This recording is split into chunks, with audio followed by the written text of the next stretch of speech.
So Jai Hind everyone, welcome back to the channel. I hope आप सब अच्छे होंगे। बहुत टाइम से डिमांड आ रही थी, स्पेशली ग्रेजुएशन के और मास्टर्स के बच्चों के से कि थ्योरीज ऑफ स्टेट करा दो, जिसमें वो divine theory, social contract theory और एवोल्यूशनरी थ्योरी करने की बात कर रहे थे। अब ये थ्योरीज आपको किस में हेल्पफुल है? तो आप जो यूजीसी नेट जेआरएफ की तैयारी कर रहे हो, एनटीए जो कंडक्ट कराता है उसमें भी हेल्पफुल होंगी। साथ ही आपका कॉन्सेप्चुअल क्लियरिटी बनाएगी, आपका बेस क्लियर करेगी। ठीक है, तो आपका बेस अच्छा होगा इससे। और उसके साथ साथ आपको ग्रेजुएशन, पोस्ट ग्रेजुएशन में जिनके पास पॉलिटिकल साइंस है, और पॉलिटिकल साइंस में भी हम पॉलिटिकल थ्योरी पढ़ते हैं, या इवन बीए प्रोग्राम में भी, बीए प्रोग्राम में अगर जिनके पास पॉलिटिकल साइंस है, ठीक है, ऑप्शनल में या कोर सब्जेक्ट में, तो उनके लिए भी ये सारी हेल्पफुल है। तो आज का जो लेक्चर है वो सबके लिए ही बहुत हेल्पफुल होने वाला है, स्पेशली जिनके सेमेस्टर एग्जाम्स आ रहे हैं अभी, ग्रेजुएशन पोस्ट ग्रेजुएशन के बच्चों के, तो उनके लिए भी है। ठीक है, तो ये बुक है हमारी, कौन सी बुक पढ़ने वाले हम? अमल रे और मोहित भट्टाचार्य की बुक। ठीक है, तो जैसे ही ये हमारी ये 4 यूनिट्स खत्म हो जाती हैं, हम फिर से ओपी गावा की सीरीज स्टार्ट कर देंगे। ठीक है, तो ओपी गावा में ये जो थ्योरीज है ये बहुत अच्छे से मेंशन नहीं है, तो इसलिए मैं आपको इस बुक से कवर करवा रही हूँ। ठीक है, सो लेट्स बिगिन। सो ये आपके सामने 4 यूनिट्स हैं, सारी की सारी यूनिट्स तो एक लेक्चर में कवर नहीं हो पाएंगी, तो हम कोशिश करेंगे कि आज यूनिट 7 कर ले, theories of state, divine theory and force theory. ठीक है, और फिर उसके बाद सोशल कॉन्ट्रैक्ट कर लेंगे, एवोल्यूशनरी थ्योरी कर लेंगे। ये मेरे को बहुत बच्चों ने बोला कि शायद उनके सिलेबस का पार्ट नहीं है, या फिर उनके एग्जाम्स में नहीं आने वाली। तो जो एग्जाम्स में आने वाला है, तो पहले हम वो कवर कर लेते हैं, और फिर उसके बाद पेट्रियार्कल और मेट्रियार्कल थ्योरी भी कवर कर लेंगे। मेरा पेन टैब अच्छे से वर्क नहीं कर रहा है, और मैं खुद बहुत कोशिश कर रही हूँ कि कीबोर्ड से कैसे कैसे टाइप करूँ। तो ज़्यादातर मैं टाइप नहीं करूँगी आज, टाइप इन द सेंस मैं लिखूंगी नहीं। ठीक है, तो हाईलाइट करके आपको जितना हो सके समझाने की कोशिश करूंगी, बस आपको मेरी वॉइस पे फोकस करना है। ठीक है, तो जब मैंने नेट पेन टैब ऑर्डर किया है, तो उससे हम और आराम से लिख पाएंगे। तो वॉइस पे फोकस करो, और जो मैं हाईलाइट करती जाऊँ वो देखते जाना। ठीक है, सो लेट्स सी हम क्या क्या पढ़ने वाले हैं। Divine theory versus force theory हम ये पढ़ने वाले हैं। इसमें इंट्रोडक्शन है, थ्योरीज ऑफ स्टेट पढ़ेंगे, ये पढ़ेंगे, क्रिटिसिज्म ऑफ डिवाइन थ्योरी पढ़ेंगे, और उसके अलावा फोर्स थ्योरी और फोर्स थ्योरी का क्रिटिसिज्म पढ़ेंगे। ठीक है, सो कम से कम टाइम में ज़्यादा से ज़्यादा क्वालिटी कंटेंट देने की मैं आपको कोशिश करती हूँ हमेशा। और अगर आप थोड़ा सा भी कैसे भी सपोर्ट करना चाहते हो, सो प्लीज़ आपका बस इतना ही कंट्रीब्यूशन होगा कि आप अपने फ्रेंड्स के साथ शेयर कर दो आज का लेक्चर, जो भी जिस भी आप ग्रुप में होंगे। अगर आप ग्रेजुएशन या पोस्ट ग्रेजुएशन के स्टूडेंट्स हो, तो आजकल तो हर कोई व्हाट्सएप पे ग्रुप बना लेता है ना, तो व्हाट्सएप पे आप ग्रुप में शेयर कर दो, तो उन स्टूडेंट्स की भी हेल्प हो जाएगी एग्जाम में। और नेट जीआरएफ के अभी कोई ग्रुप हो, तो नेट जीआरएफ के लिए भी आप पढ़ सकते हो यहाँ से। ठीक है, ये बहुत इंपॉर्टेंट थ्योरीज है। तो बेसिकली हाईलाइट करते हैं, ज़्यादा लिख तो पाऊंगी नहीं। तो 6 थ्योरीज हैं basically that describe the origin of state, namely origin of state के लिए 6 थ्योरीज हैं। तो अगर आप एग्जाम लिखने जा रहे हो, तो आप इंट्रोडक्शन यहाँ से शुरू कर सकते हो कि ओरिजिन ऑफ स्टेट में 6 थ्योरीज हैं, और 6 थ्योरीज का नाम, और फिर जो क्वेश्चन पूछा गया है उस क्वेश्चन में आप वो थ्योरी एक्सप्लेन कर सकते हो। तो एक ये गुड, बहुत अच्छा स्टार्ट होगा आपके इंट्रोडक्शन के लिए, ये लाइन। ठीक है, तो ये लाइन आप कहीं लिख लो, स्क्रीनशॉट ले लो, या जैसा ठीक लगे। ठीक है, तो कौन कौन सी थ्योरी है भाई? डिवाइड थ्योरी नहीं है, यहाँ पे डिवाइन थ्योरी आना था, तो यहाँ पे शायद टाइपिंग एरर है, तो ये डिवाइन थ्योरी हो जाएगा। ठीक है, then force theory, patriarchal and matriarchal theory, then social contract theory, and then evolutionary theory. ये 6 थ्योरीज है। और जो सब हाइपोथेसिस क्या कहता है? हाइपोथेसिस क्या होता है? हमारा अजम्पशन। ठीक है, जो हम अनुमान लगाते हैं। तो अनुमान हमने ये लगाया है कि जब स्टेट की शुरुआत हुई थी, ठीक है, it's about the beginning of the state is the separation beginning hypothesis. So basically simple सी बात यह है कि एज्यूम किया जाता है कि जब स्टेट की शुरुआत हुई थी, तो डिवाइन राइट थ्योरी से हुई थी। ठीक है, डिवाइन ओरिजिन माना जाता था स्टेट का पहले, तो हाइपोथेसिस मतलब ऐसा एज्यूम किया जाता था, ऐसा अनुमान लगाया जाता था। और हाइपोथेसिस ये था, हाइपोथेसिस यानी कि किसी ने देखा नहीं है वो चीज़, हम एज्यूम कर रहे हैं कि heavenly right of the Lord होता था। ठीक है, लॉर्ड्स जो होते थे, लॉर्ड्स कौन? जो शासन कर रहे हैं, मतलब कि रूलर्स। ठीक है, तो जो शासन कर रहे हैं, वो उनको भगवान ने धरती पर भेजा है स्टेट का रूल करने के लिए। ठीक है, स्टेट को क्या करने के लिए? रूल करने के लिए। जो जो मैं हाईलाइट कर रही हूँ वर्ड्स, उन पे फोकस करते जाओ। तो यहाँ पे वही सेम लाइन लिखी है। अब मैं ऐसी लाइन नहीं पढ़ूंगी, जिसका मीनिंग मैं साथ साथ बताती रहूंगी, और आपको बस कहानी की तरह सुनना है। ठीक है, फिर उसके बाद for the hypothesis the way to what building up another administration और कंट्री यूजिंग पावर। तो और ये एक अनुमान ये भी लगाया जाता था, हाइपोथेसिस अजम्पशन ये भी था कि भाई भगवान ने जैसे भेजा है लॉर्ड्स को रूल करने के लिए स्टेट पे, तो जो भी रूल कर रहे हैं वो भगवान के दूत है, ठीक है, और वो ही एडमिनिस्ट्रेशन करेंगे, उन्हीं के पास क्या होगी, पावर होगी। As stated in the previous chapters, तो प्रीवियस चैप्टर्स अपने पढ़े नहीं है, छोड़ो। तो डिवाइन एंड फोर्स थ्योरी हम पढ़ने वाले हैं ओरिजिन ऑफ स्टेट में, कि एंड उसका क्या कारण था for the human civilisation of evolution. तो बेसिकली जब भी हम कोई थ्योरी पढ़ते हैं तो सबसे पहले हम डिवाइन थ्योरी पढ़ते हैं, उसके बाद ये बाकी थ्योरीज आएंगी, फोर्थ थ्योरी, पैट्रियार्कल, एवोल्यूशनरी, ये सब बात की बात है। तो डिवाइन सबसे पहले आई, और इसका एवोल्यूशन हम पढ़ने वाले कि एवोल्यूशन कैसे हुआ, किसका, किंग का, वॉरियर्स का, कि कैसे राजा महाराजा आए, उन्होंने कैसे स्टेट को चलाना शुरू किया, उस पर रूल करना शुरू किया, ठीक है, और उन किंग को ऐसा क्यों माना जाता था कि ये तो डिवाइन ओरिजिन है इनका, इनको भगवान ने भेजा है, ये सारी चीजें हम पढ़ेंगे। अच्छा, अब डिवाइन का मतलब तो सबको पता होगा आई गेस। डिवाइन का मतलब क्या होता है, जो कि बहुत होली हो, बहुत स्पिरिचुअल हो, बहुत धार्मिक हो सकता है, गॉड लाइक हो सकता है, हेवनली बोल सकते हो, ठीक है, तो वैसा, तो उसको हम डिवाइन बोलते हैं, कि मतलब जिसका नेचुरली ओरिजिन हुआ है स्टेट का, ठीक है, भगवान के थ्रू या स्पिरिचुअल बातें आ जाती हैं, ठीक है, तो किसी ने देखा नहीं है वो। फिर यहाँ से शुरुआत करते थे, human life and the behaviour in the society is very peculiar. मतलब अमल रे इस बुक में कह रहे हैं कि जब डिवाइन सोसाइटी हुआ करती थी, या फिर जब डिवाइन स्टेट हुआ करता था, तो जो वहाँ पे ह्यूमन लाइफ थी, मतलब जो वहाँ पे लोग रहते थे और उनका जो बिहेवियर था, ठीक है, वो कैसा था सोसाइटी में, वो बहुत पेक्युलर था। पेक्युलर मतलब क्या होता है, अनयूजुअल, बहुत यूनिक, ठीक है, आउट ऑफ द बॉक्स जो होता है, ठीक है, जैसे ऑर्डिनरी नहीं, आउट ऑफ ऑर्डिनरी बोल सकते हो, यूनिक बिहेवियर था। अब कैसा था भी आगे पढ़ते हैं। The belief and faith exercise based on the leader and guide और someone who supports and fulfills all the needs of the specific human। अब इसमें बोला गया है जो लोगों का बिलीफ सिस्टम था या जो फेथ था, मतलब लोगों का जो विश्वास था, वो किसमें, किस बेसिस पे निर्धारित होता था कि हमारा जो फेथ है, हमारा बिलीफ कैसा होगा, जैसे हमारे लीडर्स होंगे, ठीक है, जो हमें गाइड कर रहा है या जो हमारी नीड्स को, हमारी जो जितनी भी आवश्यकताएं हैं डे टू डे लाइफ की, उसको सपोर्ट कर रहा है, उसको जो भी आपकी नीड्स को फुलफिल करेगा, वही आपके लिए एक अच्छा लीडर होगा ना, एक अच्छा गाइड होगा। तो वहाँ का जो ह्यूमन डिवाइन राइट थ्योरी में या डिवाइन जब स्टेट था, तो वहाँ का जो लोग थे, उनका बिलीफ सिस्टम और फेथ किस पे डिपेंड करता था, उनके लीडर पे, जो उनकी नीड्स फुलफिल कर रहे हैं, जो उनको सपोर्ट कर रहे हैं, जो उनको गाइड कर रहे हैं, ठीक है।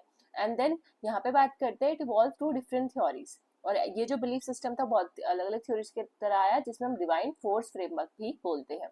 डिवाइन और फोर्स थ्योरी हम एक साथ ही पढ़ रहे हैं, ठीक है। तो बिगनिंग थ्रू द क्रूड, मतलब हम शुरुआत करें क्रूड, क्रूड मतलब क्या होता है, एकदम नेचुरल फॉर्म से, एकदम इमेच्योर, शुरू से शुरू करें, और फिर धीरे धीरे क्या हुआ, इम्प्रूवमेंट आई, और किसमें आई इम्प्रूवमेंट, मैनकाइंड में, यूनिवर्सल ऑर्गेनाइजेशन में, ठीक है, धीरे धीरे इंप्रूवमेंट होती है कोई चीज, तो वो परफेक्ट बनती जाती है, और ठीक है, और लास्ट में एक मैनकाइंड की शुरुआत हुई, मतलब एक अच्छा सिविलाइज्ड लोग हो की शुरुआत हुई, मतलब अगर हम वैसे देखें डिवाइन राइट थ्योरी में, ठीक है। तो ये इतनी इंपॉर्टेंट नहीं थी line. Then origin of the state is rooted in mystery, मतलब जब स्टेट का ओरिजिन कैसे हुआ, स्टेट की शुरुआत कैसे हुई, ये अभी तक एक रहस्य है, ठीक है, एक मिस्ट्री है अभी तक, जो कि पूरी तरीके से कोई फुलफिल नहीं कर पाया है। डिवाइन राइट थ्योरीज भी, या डिवाइन थ्योरी ऑफ स्टेट है, वो भी किसने इसलिए दी गई है कि मतलब एक तरीके का वो हाइपोथेसिस है, वो एक अजम्पशन है, अनुमान है, लेकिन सच्ची में कैसे हुआ ओरिजिन वो किसी को नहीं पता, वो एक रहस्य है आज भी। The theories dealing with the origin of the state are mostly speculative in this unit, और जो ओरिजिन ऑफ द स्टेट कैसे हुआ, वो ज्यादातर उनको शक के बिना पे, स्पेकुलेटिव मतलब स्पेकुलेटिव यानी कि डाउट की नजरों से देखा जाता है, ठीक है, नॉट सो इम्पोर्टेंट। ये तो बस ऐसे सिंपल बातें लिखी हैं, जो आप अपने आंसर में लिख सकते हो, जो बातें जो आप बहुत इंपॉर्टेंट है या जो आपको नेट जेआरएफ में काम आएगी, मैं वो बताती जाती हूँ, ठीक है। देन ये दो लाइन इंपॉर्टेंट नहीं थी, मैनकाइंड वाली, मिस्ट्री और ये स्पेकुलेटिव वाली, you can ignore this. The political scientist and the historians are not unanimous as to exact origin of the state, ये भी इंपॉर्टेंट नहीं है। How state came into existence is still an enigma, वही मैंने आपको बोला, जो स्टेट आया कैसे वो अभी तक रहस्य है। पॉलिटिकल साइंटिस्ट और हिस्टोरियंस ने बहुत सारे फैक्टर्स को इमेजिन किया कि क्या क्या हो सकता है, कि स्टेट का ओरिजिन कैसे हुआ, वो नॉट सो इम्पोर्टेंट।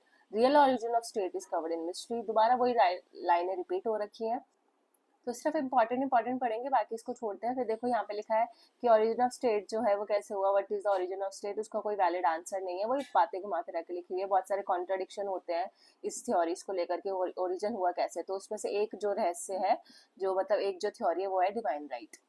अब ये सारा स्किप करके आप सीधा यहाँ से लिख सकते हो कि कुछ लोग ऐसा मानते हैं कि जो ओरिजिन ऑफ स्टेट है वो गॉड के हाथ में था, जो भगवान थे उन्होंने ही स्टेट बनाया। और वैसे कुछ लोग ऐसा मानते हैं कि वो सोशल कॉन्ट्रैक्ट के बेसिस पे स्टेट बना, कि कुछ लोग एक साथ मिलकर आए, ठीक है, जैसे एक ये मैं हूँ, एक आप हो, इसे बना देते हैं, एक मैं, ये आप हो गए, और बाकी और 2-3 लोग हो गए, ठीक है, बहुत सारे लोग हैं, ठीक है, ये सारे मिलके एक साथ आए और उन्होंने बोला कि चलो स्टेट बनाते हैं, तो एक सोशल कॉन्ट्रैक्ट किया ट्रस्ट के बेसिस पे, ठीक है, फैमिली फोर्स ऐसे करके।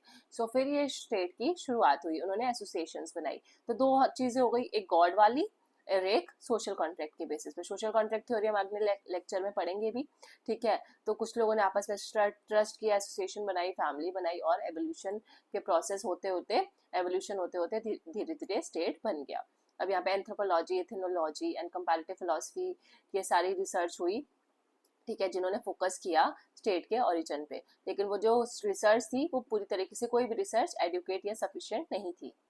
तो अभी तक आपके लिए जो इम्पोर्टेंट था वो यहाँ से लेकर ये इम्पोर्टेंट था, ऊपर इतना कुछ इम्पोर्टेंट नहीं था, आप ये सारा स्किप कर सकते हो। यहाँ तक इम्पोर्टेंट आप ये मार्क कर सकते हो, ये वाला, यहाँ से लेकर यहाँ तक, बस ये फ्रेमवर्क तक, और ये बाकी आप स्किप कर सकते हो, वही घुमा फिरा के बातें लिखी हुई हैं, ठीक है। बस आप ये लिख सकते हो कि कोई वैलिड आंसर नहीं है ओरिजिन ऑफ स्टेट का, जो कि 1-2 लाइन में बस बता सकते हो, वरना वो रिपीटेड लाइन्स है, ठीक है। फिर आर.एन. ग्लिस्ट्रेट है, उन्होंने भी सेम बातें लिखी हुई हैं जो ऊपर लिखी हुई थी, मैनकाइंड वाली, इमेजिनेशन, ये सारे, तो ये हम इसको स्किप कर सकते हैं, ठीक है, इसकी जरूरत नहीं है। इसके आगे पढ़ते हैं।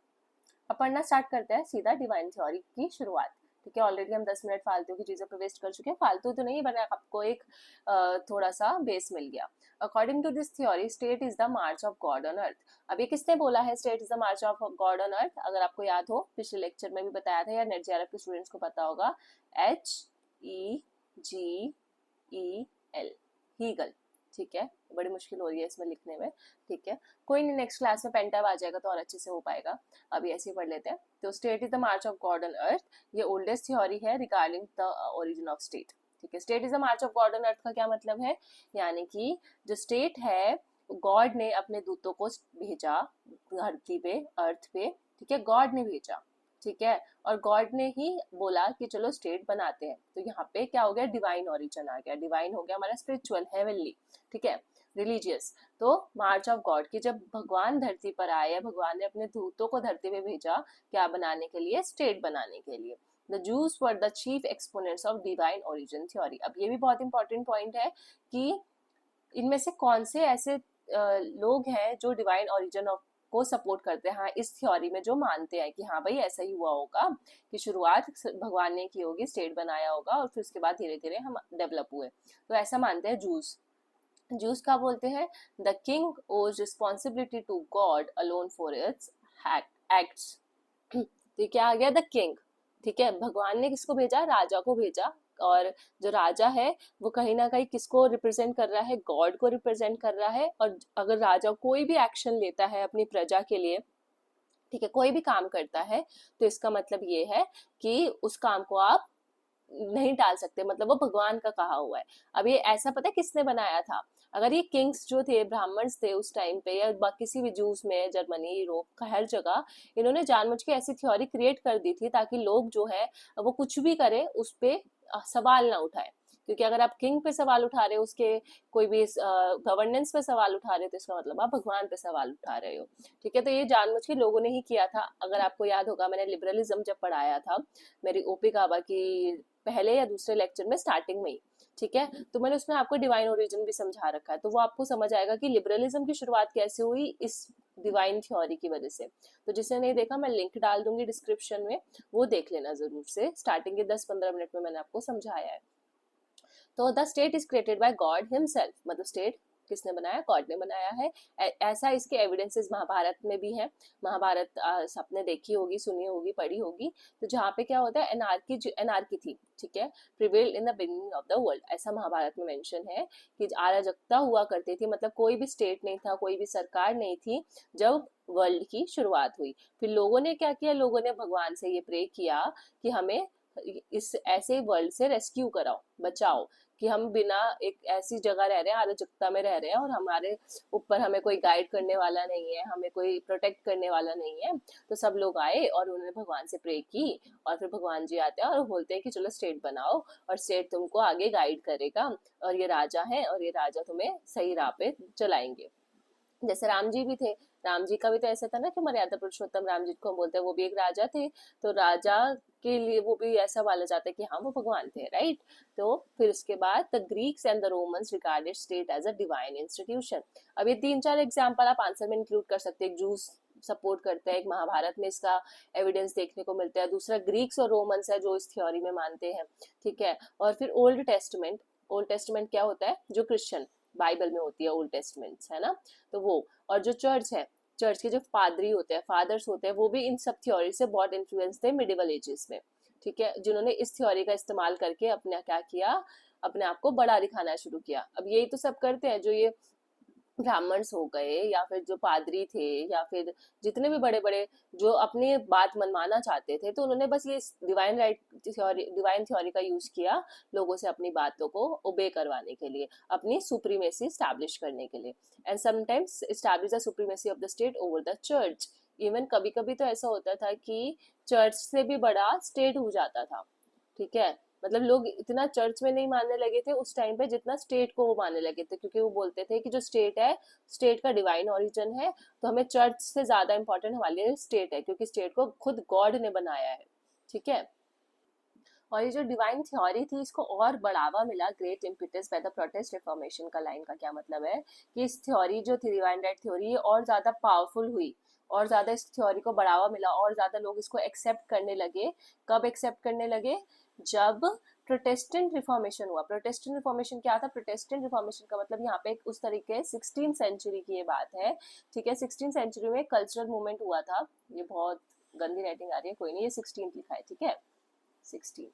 तो 16th सेंचुरी में ऐसा मूवमेंट था जिसमें जो लोग थे वो चर्च के खिलाफ हो गए थे, ठीक है, और उन्होंने चर्च को निग्लेक्ट करना शुरू कर दिया था, मतलब चर्च के खिलाफ हो गए थे, और उस टाइम पे रिफॉर्मेशन लाने की कोशिश की गई थी। और जब चर्च के खिलाफ हो गए तो स्टेट बहुत ज्यादा पॉपुलर हुआ, और डिवाइन राइट जो थी, डिवाइन थ्योरी जो थी स्टेट की, डिवाइन राइट थ्योरी लगे, मैं गलती से बार बार डिवाइन राइट बोल रही हूँ, but divine origin of state हमें देखने को मिला। बेसिकली प्रोटेस्टेंट मूवमेंट में क्या हुआ था, जो कैथोलिक चर्च था उसकी जितनी भी टीचिंग्स थी, उनकी जो प्रैक्टिसेस थी, ठीक है, उन सबको चैलेंज किया गया था, और डिवाइन ओरिजिन ऑफ स्टेट को ये बोला गया, मतलब बढ़ावा दिया गया था। तो ये थ्योरी और निकल के आती है फिर सामने। और हिंदू थिंकर्स है वो भी वो यही मानते थे कि भाई स्टेट जो है वो डिवाइन है, ठीक है। और इवन जो मुस्लिम लॉ है, मुस्लिम लॉ भी ये बोलता था जो किंग है वो गॉड को दर्शाता है, गॉड का रिप्रेजेंटेटिव है, जैसे मैंने आपको पहले बताया। तो और उसके जो it was believed by the supporters of divine origin theory that the king was given the power to control and govern the people by the God.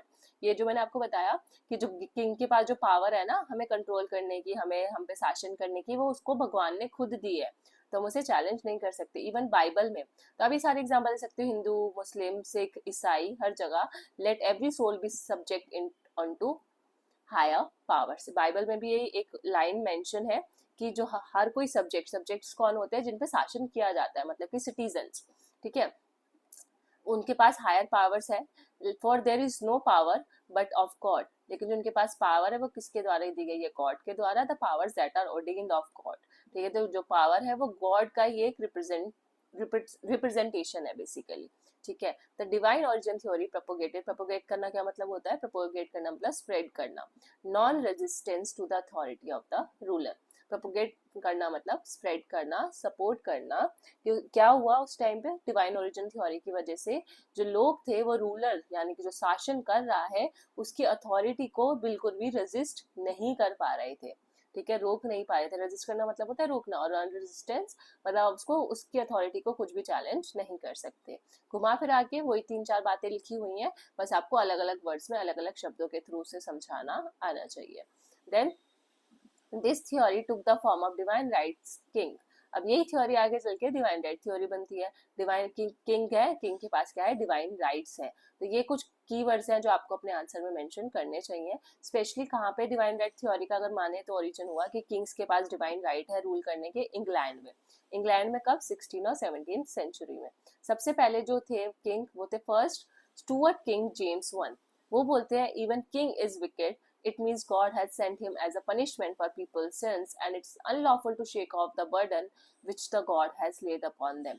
अब ये देखो, इन्होंने इतनी चालाकी दिखाई कि अगर जो आपका राजा है, ठीक है, अगर वो बहुत क्रूर भी है ना, बहुत गंदा भी है, विकेट भी है, और वो आप शासन सही से नहीं कर रहा, तब भी वो आप उसको यही मानोगे कि वो गॉड ने भेजा है। अब आप बोलोगे मैम कि किंग अगर गंदा है और भगवान तो अच्छे होते हैं, भगवान तो मोरली करेक्ट होते हैं, लेकिन अगर यहाँ पे किंग बुरा है तब भी लोग ये क्यों मान रहे हैं कि हाँ भाई इसको गॉड नहीं भेजा होगा?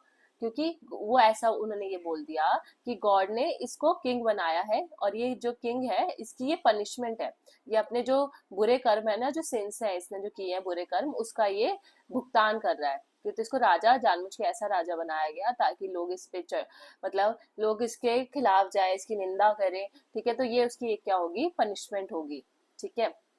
लेकिन आप ऐसे राजा को निकाल भी नहीं सकते, आप उसकी निंदा कर सकते हो पर उसको निकाल नहीं सकते, इसको ये नहीं बोल सकते कि हाँ भाई दूसरा राजा अपॉइंट करो, क्योंकि ये गॉड की ही इच्छा है, ठीक है, गॉड की ही मर्जी है कि वो उसके ऊपर ये जो बर्डन है ना किंग होने का, वो उसकी पनिशमेंट है। क्योंकि राजा राजा बनना इतना आसान नहीं है, उसके ऊपर कितनी सारी रिस्पॉन्सिबिलिटी होती है, उसको सब कुछ देखना पड़ता है ना, तो वो भी एक उसके लिए एक पनिशमेंट की तरह है अगर किंग बुरा है तो। Kings are justly called gods for they exercise a manner of resemblance of divine power on earth। तो किंग को हम गॉड भी बोल सकते हैं। अभी देखो कितनी बड़ी बात बोल दी उन्होंने कि राजा का दूसरा सिनोनियम क्या हो सकता है, गॉड, मतलब हमारा भगवान हमारे राजा है, राजा साहब है, ठीक है, क्योंकि उनके पास डिवाइन पावर है अर्थ के ऊपर। बस इतनी सा। अब बात करते हैं अकॉर्डिंग टू जेटल। जेटल एक थिंकर है, फिलोसोफर है, जिन्होंने डिवाइन थ्योरी के रिगार्डिंग में कुछ प्रिंसिपल्स दिए थे और एक कोट दिया था। तो ये कोट अगर आप अपने आंसर में मेंशन करते हो, ये प्रिंसिपल्स आंसर में लिखते हो, तो आपका जो आंसर है वो बहुत पॉजिटिव इम्पैक्ट डालेगा चेकर पे, जो भी आपके कॉपीज चेक करेंगे, राइट। तो अकॉर्डिंग टू जेटल क्या बोलते हैं वो, और कुछ याद आ रहा है कि एक डेफिनेशन याद रख लो। During a large part of human history the state was viewed as a direct divine creation।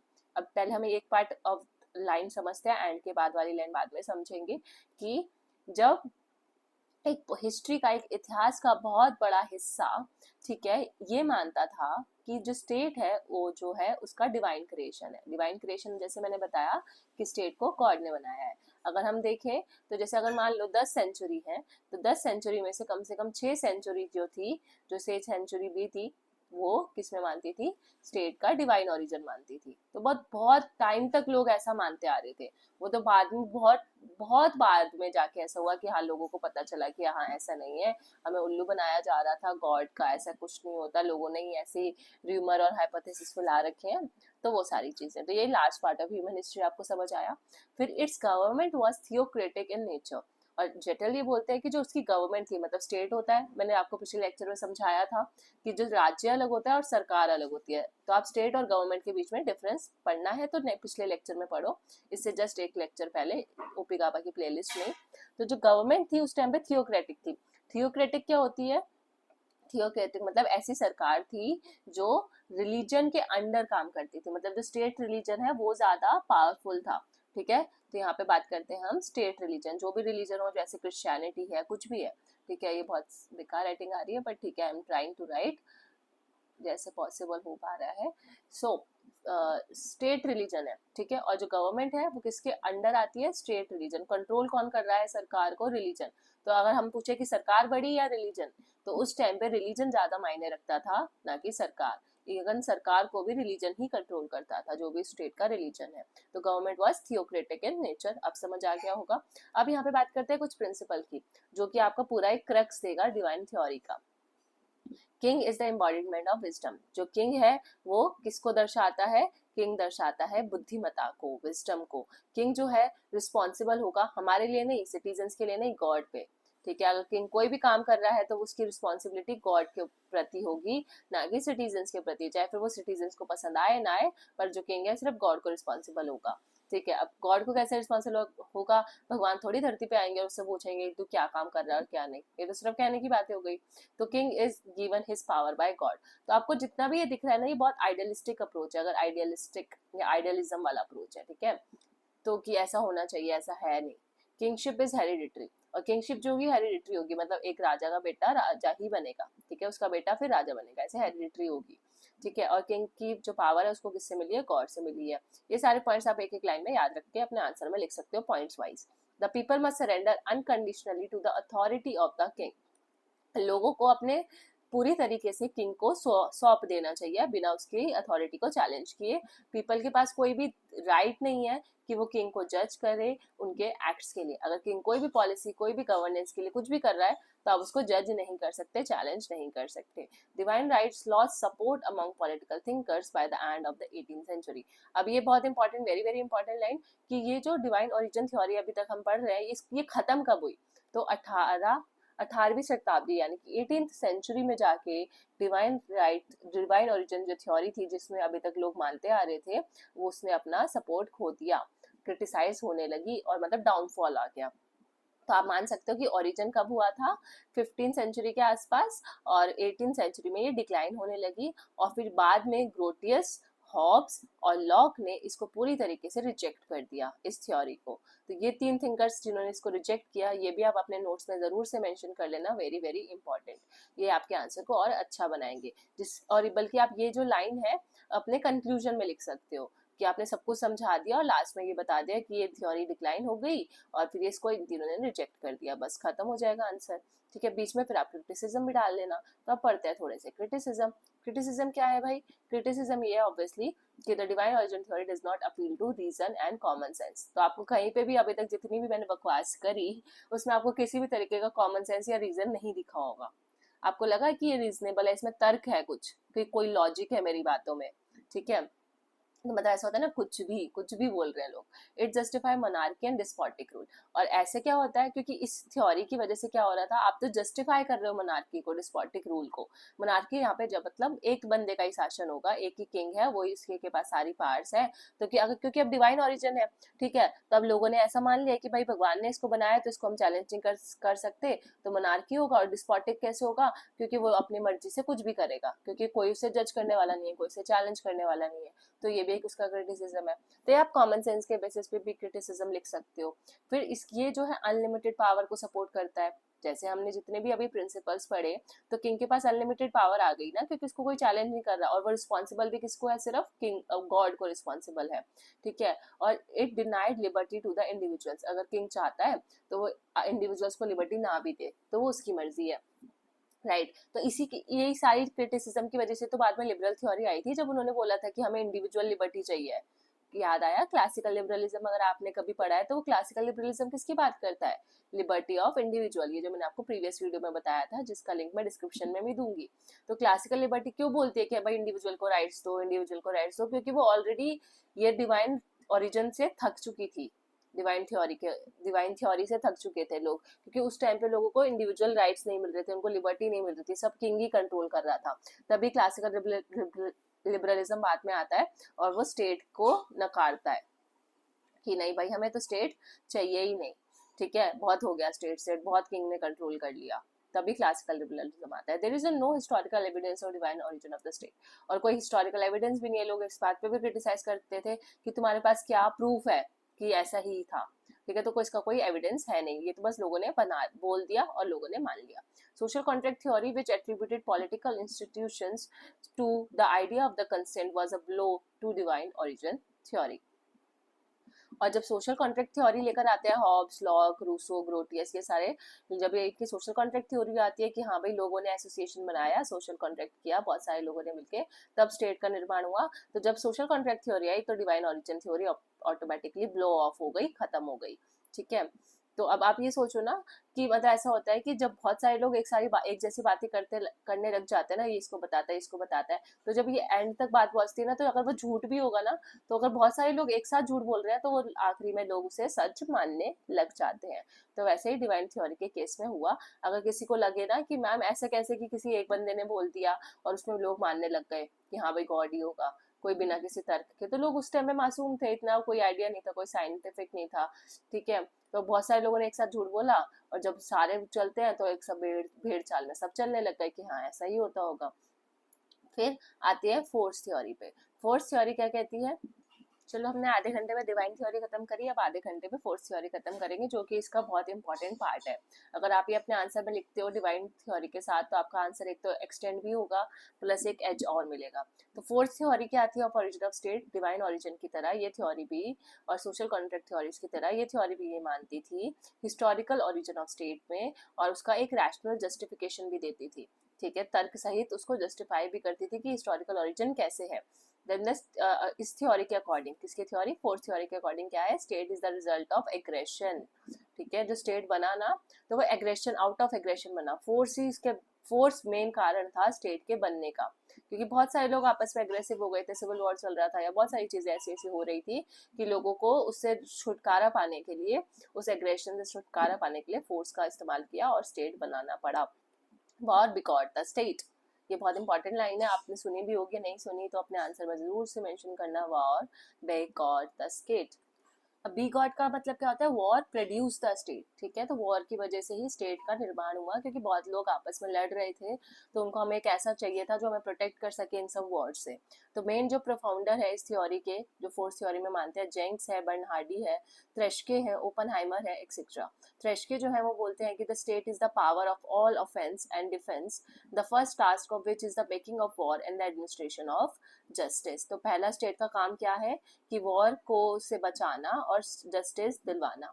और अकॉर्डिंग टू ब्रेन हार्डी क्या बोलते हैं, the supreme right in the dispute as to what is right is decided by the arbitration of war. मतलब हमें सही गलत की पहचान कैसे होती है, वॉर के थ्रू, कि वॉर को जब हम उसको सुलझाने की कोशिश करते हैं। वॉर जो है हमें एक बायोलॉजिकल डिसीजन लेने में हेल्प करता है, since decision rest on the very nature of the thing, क्योंकि हम जब वॉर होता है तो उसके लिए कुछ भी डिसाइड करते हैं, तो हम वो बहुत नेचुरली कि उस चीज़ को ध्यान में रखते हुए डिसाइड करते हैं। और हर्बर्ट स्पेंसर बोलते हैं principle of the survival of the fittest. Survival of the fittest सबको पता है, ठीक है, जो सबसे फिट होगा या सबसे ज़्यादा जो इंटेलिजेंट या इंटेलेक्चुअल होगा, मैनिपुलेटिव होगा, वो सर्वाइव कर पाएगा। अब ये जो आगे का जो पार्ट है, the fourth theory implies the origin of state, ये हम करेंगे नेक्स्ट लेक्चर में। आई हैव सम वर्क, सो मुझे अभी आधे में जाना पड़ेगा। सो ये वाला हम करेंगे और क्रिटिसिज्म करेंगे नेक्स्ट लेक्चर में, ठीक है। फिर उसी के बाद मैं सोशल कॉन्ट्रैक्ट थ्योरी भी स्टार्ट करा दूंगी। सो मिलते हैं नेक्स्ट लेक्चर में, stay tune, thank you so much for watching.